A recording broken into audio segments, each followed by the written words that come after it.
January 18, 2024, News Report 1. Financial Times reported that U.S. Representatives Bilabar and Bartlett will visit Taiwan next week and hold talks with President Lai Ching-te. It is noteworthy that they will not meet with Taiwan's regional leaders Ho Yuyi and Ko Wen-jae. This marks the second visit to Taiwan by a U.S. delegation after the Taiwan elections. Previously, former U.S. National Security Advisor Hadley and former Deputy Secretary of State Steinberg visited Taiwan on the second day of the elections. In addition, Chairman Gallagher of the House CCP Strategic Competition Amnesty Committee will also lead a delegation to visit Taiwan. This indicates continuous support from the U.S. Congress for Lai Ching-te. House Speaker Johnson had previously stated that the U.S. Congress would support Taiwan's democracy and security, requesting various committee chairs to visit Taiwan. Meanwhile, the Taiwan Ministry of National Defense revealed that on January 17, 24 PLA fighter jets and 5 warships were active near the Taiwan Strait, with 11 fighter jets crossing the median line of the Taiwan Strait and entering Taiwan's airspace. This indicates an increased intensity of PLA activities. Compared to January 16, the number of PLA fighter jets and warships active near Taiwan on January 17 increased by 15 and 2, respectively, compared to a 9-jet increase on January 15. The Chinese Navy announced that it was conducting joint sea and air patrols on January 17. U.S. State Department spokesperson Miller, in a press briefing on January 17, expressed awareness of Chinese military activities around the Taiwan Strait but could not assess China's motives. The U.S. reiterated its demand that China refrain from actions leading to instability in the Taiwan Strait. China continues to exert pressure on Taiwan after the elections, while the U.S. states it will take countermeasures. News Report 2.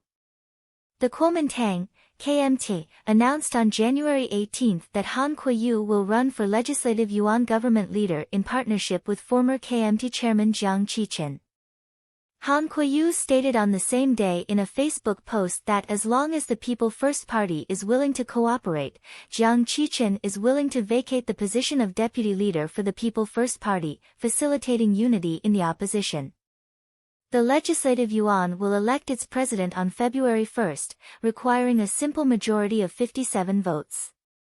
With a total of 113 seats, the KMT has 52, the Democratic Progressive Party, DPP, has 51, and the People First Party has 8. If the three parties cannot secure a majority, the People First Party will become a key force and the sole spectator. The People First Party explicitly stated that it does not allow its legislators to privately negotiate or exchange interests with members of the other two parties. The party's legislators will vote in a unified and concerted manner to become a united force. The DPP will convene a party caucus meeting on January 29 to decide on the candidates for the president and vice president of the Legislative Yuan. These political dynamics will influence Taiwan's political landscape in the future. News Report 3. Chairman Gallagher of the U.S. House CCP Strategic Amnesty Committee announced on January 17 that an investigation into AI scientist Zhu Songchun has commenced. Zhu Songchun graduated from the University of Science and Technology of China in 1991, studied in the U.S. in 1992, obtained a Ph.D. in computer science from Harvard University in 1996, and began working at the Autonomous Center of the University of California, Los Angeles in 2002, becoming an expert in the field of artificial intelligence. In 2020, he returned to China and founded the School of Intelligence at Peking University, serving as its dean. Zhu Songchun openly stated that the competition in artificial intelligence is like a nuclear arms race, and if China leads in AI, it will be the winner in international competition. A report in Newsweek in November last year revealed that U.S. government agencies had provided Zhu Songchun with $30 million in research funding over the past 10 years. Even after his return to China in 2020, the Navy continued to allocate funds to him, including 2 Navy allocations. Republican representatives have written letters to the University of California, the National Science Foundation, and the Department of Defense, requesting relevant information. In the letter, representatives stated that the geopolitical competition between the U.S. and the CCP is intensifying, and ending support for Chinese AI is crucial for national security. News Report 4. Chinese ambassador to Australia Xiao Qian held a press conference at the embassy on January 17, stating that the injury to Australian military personnel in international waters in November was not the responsibility of the PLA but likely caused by a Japanese warship. Xiao Qian claimed that Chinese warships did not activate sonar, and if they had, Australian divers would have suffered severe injuries rather than the current minor injuries. He also mentioned the presence of a nearby Japanese warship, questioning whether it had activated sonar, but claimed not to know. However, Australian Prime Minister Albanese strongly refuted Xiao Qian's claims on January 18. Albanese stated that the situation is clear, and the Chinese warship exhibited dangerous and unprofessional behavior, which should not have happened. He pointed out that the responsibility lies either with Japan or China. Former Japanese ambassador to Australia Noboru Yamagami also posted on Twitter, calling this a typical attempt to evade responsibility and shift blame to neighboring countries. He stated that it is time for the Wolf Warrior to better understand the strategic partnership between Japan and Australia. This incident has sparked controversy and differing views among China, Australia, and Japan. News Report 5. Voice of America reported that on January 17, China and the Philippines held a consultation mechanism meeting on the South China Sea in Shanghai. Chinese Assistant Foreign Minister Nong Rong and Philippine Deputy Foreign Minister Lazaro co-chaired the meeting.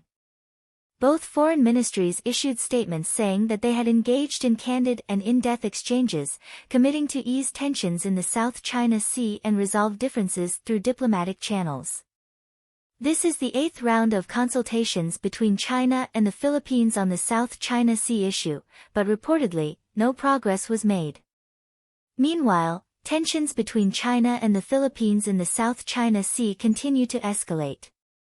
Additionally, Philippine President Marcos posted on January 14 to congratulate Lai Ching-te on his election as president.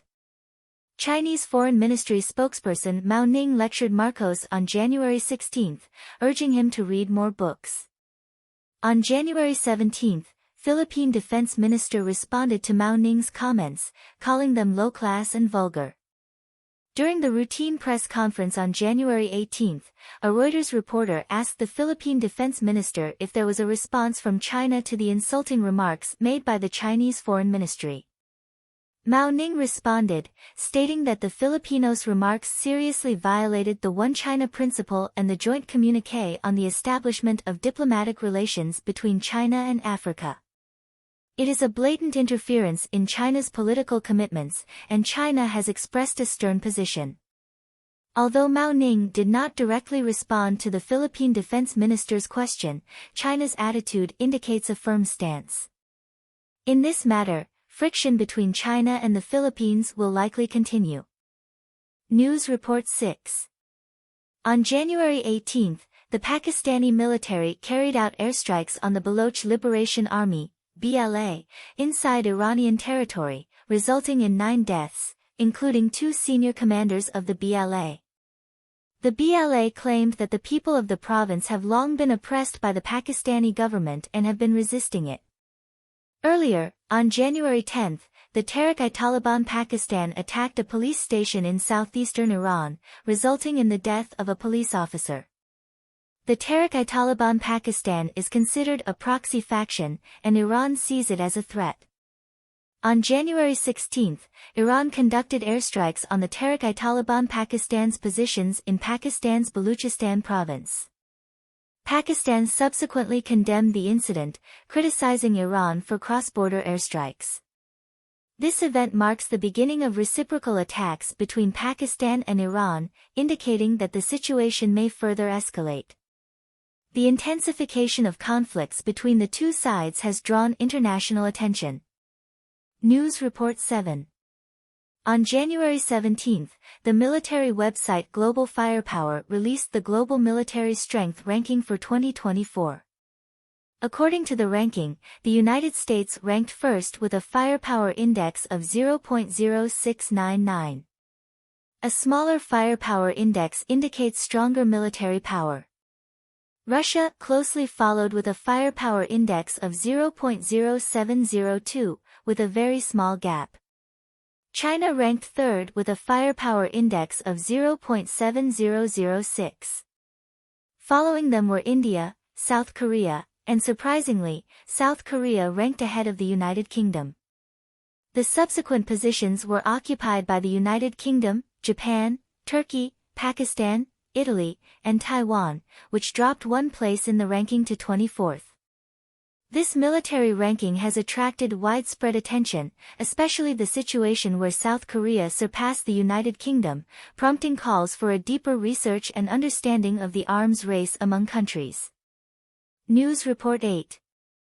Kyodo News reported that the Tokyo District Public Prosecutor's Office has filed charges against the former chief accountant of the Kishida faction of the ruling Liberal Democratic Party, LDP, for alleged violations of the Political Funds Control Act. The accountant is accused of not registering 30 million yen in income from 2018 to 2020 in the political funds reports. This income is said to be the surplus from the sale of banquet tickets by Kishida faction lawmakers. In the past practice, LDP lawmakers would receive quotas for banquet tickets, and the surplus from the sale could be owned personally. However, the accountant claimed that because he did not know which lawmaker sold the banquet tickets, he did not record this income in the financial reports.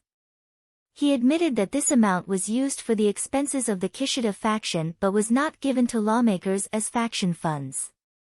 The report also mentioned that after the Kishida faction changed its chief accountant in 2020, similar problems did not occur again. The LDP held a meeting on January 16, where Fumio Kishida emphasized the seriousness of the incident, stating that the LDP must prohibit factional banquets for fundraising to regain public confidence. This incident has raised deeper concerns about political fund management. News Report 9. According to the 9th Finance and Commerce Report, a special situation occurred in the latest round of China's lottery on January 17. Both the 3D and 5D lotteries presented combinations of 5 groups of 5 numbers each. The winning numbers in the 3D lottery were 3 5s, while the winning numbers in the 5D lottery were 5 5s. Although the first prize in the 5D lottery has not been won yet, the jackpot of 500 million has already been emptied.